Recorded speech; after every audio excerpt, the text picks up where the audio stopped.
Ever driven a lonely road at night and felt watched? We did, and learned the truth. Some legends are real, and once you see her, she never lets go.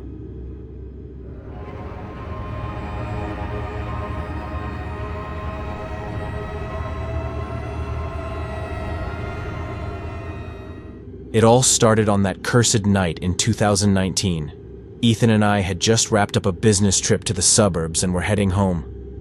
The road was long, dark, and eerily quiet, with nothing but the hum of the car engine breaking the silence. To kill time, Ethan brought up a topic that sent a chill down my spine. "Liam, have you heard the rumors about this road? They say a woman haunts it, appearing out of nowhere," Ethan said, glancing out the window before turning to me. I scoffed, keeping my eyes on the road. "Just urban legends. Nothing happened when we passed by this morning, right?" Ethan chuckled nervously, but said nothing more. However, the atmosphere had shifted. The night air felt heavier, and the road ahead seemed darker than before. Then, I saw her. A girl was walking slowly ahead of us, dressed in a short skirt and business attire. Her slim frame swayed as she moved, her posture unnatural. Something about her made my stomach knot. Ethan's eyes lit up mischievously. "Hey, miss, need a ride?" he called out, knocking on the car door to get her attention. The girl didn't react. She didn't even flinch. Ethan leaned forward to get a better look at her.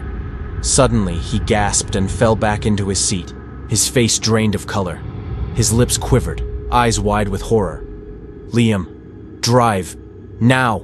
Now!" he stammered, his body shaking violently. I frowned. "What are you talking about? What's wrong with—" Then I saw it. Her face. Her pale, lifeless skin. Black, hollow eye sockets. Blood trickling from her eyes and mouth like an open wound. My breath caught in my throat, and my hands trembled against the steering wheel. "She's a ghost! Drive!" Ethan screamed, gripping my arm with a force that sent shivers through me. In that moment, I couldn't help but wonder aloud, if you were in my seat, staring into those hollow eyes, would you stop the car, or would you slam the gas and never look back? I slammed my foot on the accelerator, but just as the car lurched forward, she disappeared only to reappear right in front of us. Shit! I yanked the steering wheel, the tires screeching against the asphalt. The car swerved dangerously, nearly spinning out of control. We barely avoided hitting her, but it didn't matter. She was still there. I pulled over at a rest stop, my hands shaking as I lit a cigarette to steady myself. Ethan, still pale and trembling, hurriedly got out, claiming he needed to pee. That's when I heard it, a long guttural howl coming from the darkness of the forest. My blood ran cold. My heart pounded against my ribcage as I turned towards the sound. A shadow moved between the trees. Then she emerged. The same girl. But this time, her head tilted unnaturally to one side as if her neck had been broken. Blood still poured from her eyes and mouth. Her steps were slow but deliberate, her presence suffocating. Ethan stood frozen. A strangled gasp escaped his lips before he bolted toward the car, his screams piercing the night. "She's here! She's coming for us!" I didn't hesitate. I jumped into the driver's seat, started the engine, and slammed my foot on the gas pedal. The car sped down the empty road, but no matter how fast we went, she was there. Always there. Then, the impossible happened. She appeared directly in front of us. "Liam, look out!" I had no time to react. The car collided with her at full speed. The impact sent her body flying, blood splattering across the windshield like raindrops. A horrible, wet thud filled the air as her limp body crashed onto the hood. Then, her face appeared at the windshield, staring at us with wide, bloodshot eyes. Her mouth twisted into an unnatural grin. My grip on the steering wheel faltered. The car swerved violently before smashing into a power pole. The force of the crash knocked the breath out of me. The windshield shattered, glass slicing into my skin. I groaned, struggling to regain focus. Beside me, Ethan scrambled out of the wreckage, collapsing onto the ground.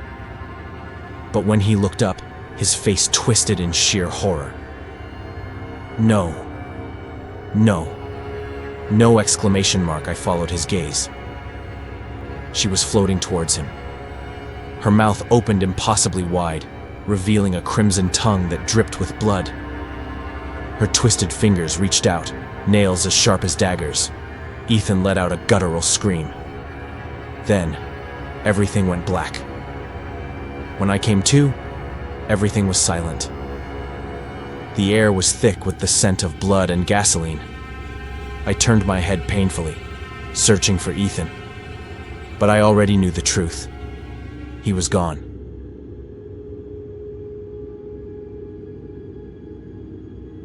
Later, the police found me slumped in the wreckage, barely conscious. They said Ethan had been found a few meters away, his body torn apart.